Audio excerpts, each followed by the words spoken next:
just been. I mean, I'm ready to take this next step in life, man. Honestly. Honestly, just enjoy it. Come out here and be yourself, and just take it one day at a time. How would you classify the difference between Florida and Georgia? I know you probably spoken on this a bit, but having gone through a full season. I mean, so what's crazy about it is the programs are actually like similar in many ways because both coaches coach under Coach Saban, so a lot of things are the same. Man, I'm just blessed to be a part of both of those programs, honestly.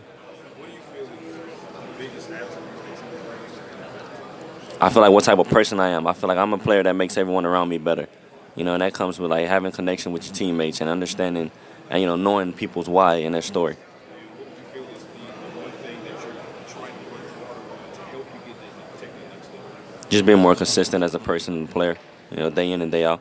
Trevor, what was it about you just not like burnt orange or Texas? You put 5 touchdowns on Walmart in 2 games. What was it about those games that seemed to bring out the best of you? Man, I wish I knew. I had my best games against Texas. I wish I knew what it was going into Texas week. I would have done it all season long. But, man, they had a great team, and I feel like just the magnitude of those games when we were playing, it was 2 significant games to our season. So it was come out there and give it your all. What does it mean? I mean, I know you were only at Georgia for 1 season, but what does it mean to now be a part of that legacy and to have scored that winning touchdown in the SEC championship game? How important was that to you in your career and what you've accomplished? I mean, it means a lot. It's something I'll remember forever. That's a story I'll tell my grandkids. And, I'm just, honored, really, to be a part of that, be a part of history. And so my why is I want to leave the world a better place than I found it. And I feel like with this platform, I can tap directly into the younger generation. So that's really my why. It's go out there and be the best person I can be for those watching.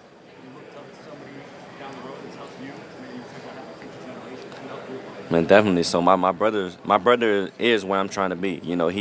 He's been through this process. He's a running back in the NFL currently. So I have a living, breathing example of what to do, and that's one of my biggest blessings. Kirby talked about you as a leader right from the jump. What did you do to connect with Kirby? I mean, he stood behind you through everything. What did you do to be so effective and impress Kirby Smart where he called you the leader of the running backs room the first year you came in? I mean, I wouldn't say it was connecting with Kirby. It was connecting with everyone. Just coming in the building and being myself. Like I said, spending time with guys, getting to know their story and understanding why, people are the way they are. And I feel like that just makes a team stronger. How did you weigh maybe going back and having a bigger season that would improve your status or deciding to come out now? Like I said, I was ready to take this next step, in my journey. I felt like there's nothing that I can come back and show coaches and teams that I didn't show in the past 3 years. So I felt like it was time to take this next step. Can you tell me something that you're passionate about off the field? So I've gotten into fishing lately. I'm real big with bass fishing now. I'm not gonna say I'm the best fisherman, but it's something I'm real passionate about now. When you're doing some Madden stuff this weekend, what do you think the rating should be? On my system, I'm gonna be a 99 regardless. So, I mean, a 99 if I had to say. But realistically, we could aim for 80s. The success of someone like Saquon Barkley here now, running back this season, what do you think that does for a lot of running backs as far as teammates and I mean, it probably could change the market. It's I feel like the running back position is undervalued right now. But I just have to control what I can control, and I feel like me just as a back just have to come out and do different things to where I can add value for myself. Trevor, we've seen you dominate games in the SEC over the last 2 seasons. But when we look at the running back draft list, you're not in some top 10s. Does that surprise you a little bit? How competitive are you? Because are you looking at it as a competition between you and the other running backs? I mean, honestly, personally, I feel like I'm the best back in this class, but this back is loaded. This class is loaded with backs, and a lot of them had great seasons. And just go out there and compete and show the world what I can do. Trevor, you said that you mentioned that you wanted to inspire them. If a young kid approached you and wanted you to be real and told you they wanted to be just like you when they were up, what advice would you give? I just say stay disciplined and work hard. Don't try to leave a legacy, live a legacy. And that's something my brother told me at a young age, and that stuck with me, my whole life. You mentioned fishing earlier.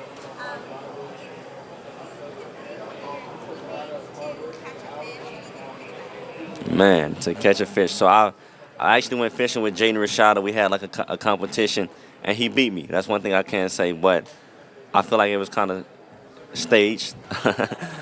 No, I'm just messing around. But yeah, Rashada, he's pretty good at fishing too. I have talked to the Bills, but I feel like me as a person, who I am as a person, just the ability to make everyone around me better. I feel like the way I can. No, I feel like I'm a threat with or without the ball in my hands, and I feel like that's what makes me the best back in this class. I met with the Dolphins, and man, just able to get to know like how they're running their organization. It's been huge.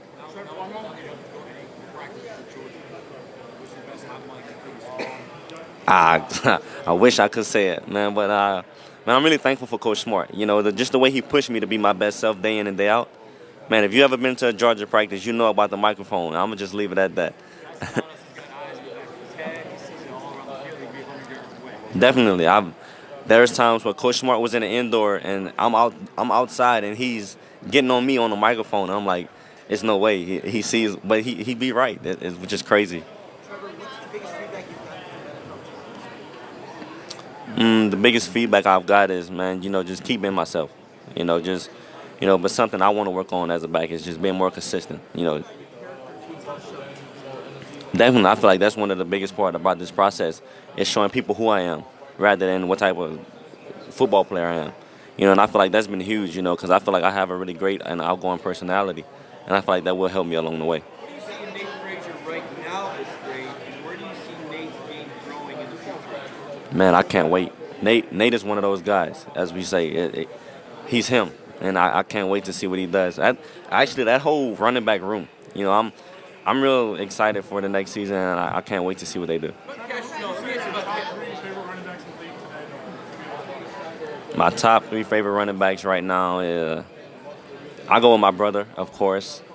I like Derrick Henry. I've always liked Derrick Henry since the Bama days. And I'm going to go with I like Jahmyr Gibbs. I watched him a lot this season.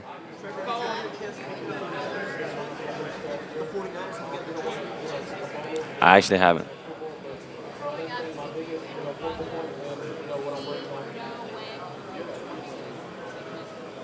I couldn't hear you. Growing up, you and your brother, at what point did you see him? I'd say kind of when he started getting recruited. It was kind of like we were both getting recruited. I remember going on those visits. Like, I'm 16, 15, going on those visits, and it's like, it's real, and then to like, I remember all I used to ask for was a pair of gloves, and and now then it came full circle, and it's like, man, it's just a blessing. What advice would you give to young teenagers who are Man, just go somewhere and make a 40-year decision, not a 4-year decision. Really look into the people in that building, and know, because that's going to be your family for the next 4 years of your life.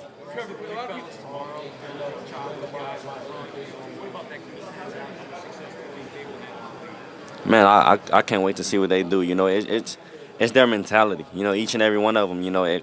Come in day by day and work hard. And, I feel like that's a huge reason why they all would be successful at the next level. Trevor, Cash Jones is a guy a lot of people don't talk about outside of Georgia. You got to know him well.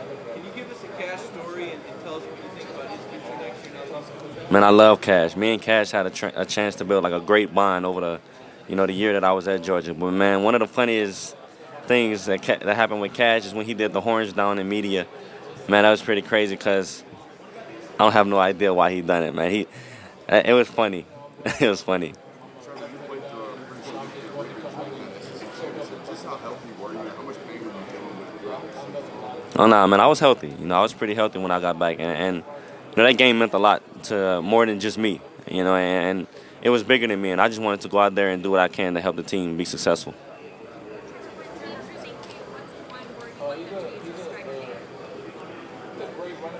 Fearless. You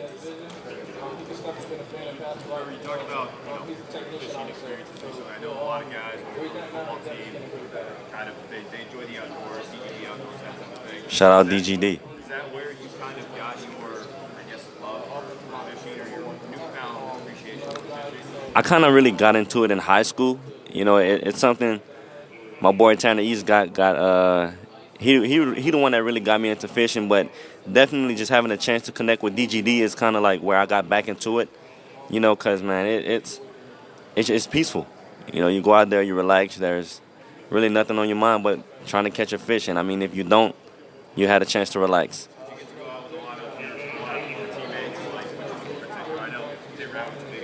Yeah. So I actually never got a chance to go with Tate, but we have a couple things planned. We were supposed to go hunting a lot of things of that sort, but man, I got a chance to fish with Jaden Rashada, man, and I tip my hat to him. He's pretty good at it. What was your favorite rivalry? I saw you tear up Tennessee pretty good in Florida, and then put some Georgia games on the rest of the game. What was your favorite college rivalry that you took part in changing the rivalry? I say when I was at Florida playing against LSU. That was huge for me because I'm from Louisiana, and getting a chance to play back in Louisiana was something that I remember forever.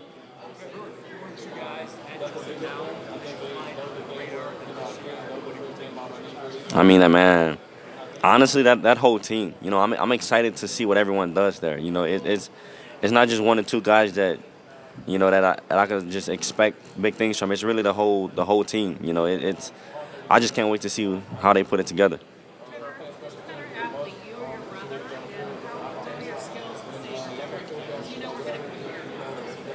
Now, definitely, I feel like we really have two different playing styles, but I feel like I will be better than him because he's going to help me be better than him. I feel like that's the advantage that I have on him is him. So it's like I said, it's one of my biggest blessings, and I feel like I'm more of like your short, stocky back. He's more of like your longer guy, receiver kind of build, and he's more like your one cut and go, and I'm more your shiftier back. I feel like that's some of the similarities and differences that we. Trevor, obviously, Georgia fans were very well acquainted with Dale McGee, Josh Crawford, the running backs. What would you say about how you explain that? And nothing but love for Coach Crawford. I mean, he's a tremendous coach. He does a lot. He takes the time out and get to know his players and really help you understand and slows the game down for you. And that's something that was huge with Coach Crawford, this season. You talk about being shifty. I don't think I've ever really seen you take one full on. What is the hardest hit you've taken in a college game? Man, the hardest hit I've taken in a college game. Okay, so this year I got hit pretty hard against Auburn. Like on the 1 yard line, I caught a pass and it got down to the one. So, and he hit me pretty hard, but it's the ones that don't look like it hurt that be the ones that hurt the most. Why is that? What's happening that we're not seeing or recognizing? I mean, just because the speed of the game is so fast. It's you get hit, you right back up, and nobody thinks twice about it. But it's like you lining up for that next play, like. Trevor, we've seen teams like the Lions, Ohio State have kind of a duo running back share the backfield and have some success. What do you think makes that successful? And do you think running backs are willing maybe to play with another guy and share the backfield?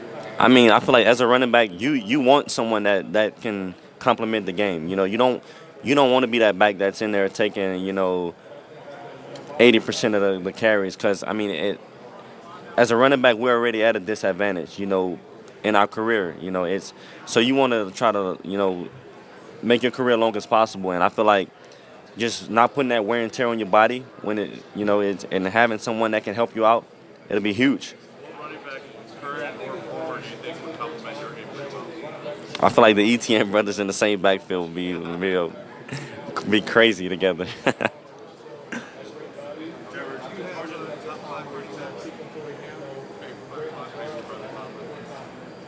For sure. Well, man, yeah, it's a lot of guys I watch. I wouldn't say I have like a top 5 because I don't want to rank them because it's. I mean, you have like the top guys in the game right now, and like I'm pretty biased. Like I'll still put my brother over all those guys, just because that's like who I am. But man, it's a lot of guys out there right now doing that thing. You could have gone anywhere. Why Georgia? I feel like I knew what I was getting at Georgia. The G speaks for itself. And I feel like the standard is the standard there, and you know what you're going to get day in and day out. Trevor, in Georgia and oftentimes the SEC, they pride themselves on ground and pound run game. Georgia seems to not necessarily get away from that this year, but it wasn't as successful this past year. Is there any explanation for kind of the lack of production that your run game this year? I mean, I feel like at Georgia, like something we struggled with this season was execution. And if you go back and look at a lot of those games, we were trailing at times. So it's kind of hard to run the ball when you kind of need a touchdown desperately. So that's probably like part of the reason, if I had to say like any specific reason. You're a big leadership guy. How do you sort of jump in there and lead the game in front of the room and get a fight space? How do you do that? I mean, Ferg really just seek to understand. People don't care what you know until they know that you care, and so it's like just building the relationships and having those connections with people. It makes it that much easier, to just be able to like have an influence on someone or even them have an influence on you, because it's a lot that I've learned from guys that came in, as freshmen, and just keeping an open mind.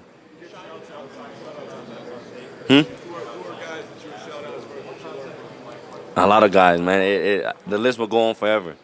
It's crazy what you can learn from, someone that's actually making a mistake but don't know that they taught you something while making that mistake.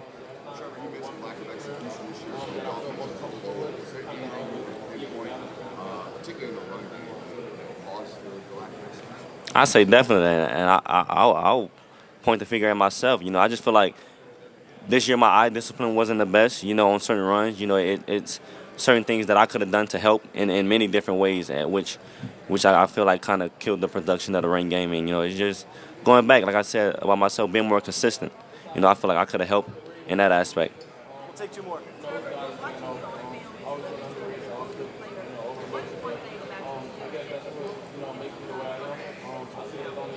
I feel like they see me as a smaller guy, but they don't understand that I'm 6'4", 240 at heart. Last one. Obviously, it takes a lot of discipline to play at a high level. We're Latino channel. Us growing up, we got discipline with a chonka, which is sandal. Did you get discipline in a unique way growing up? Man, I'm from Jennings, Louisiana. A slipper. I've been blessed to be disciplined with a slipper. Are you a red salsa or green salsa type of guy? Red salsa, definitely. Who are your favorite running backs in the league right now? Travis Etienne. Travis Etienne. I lie.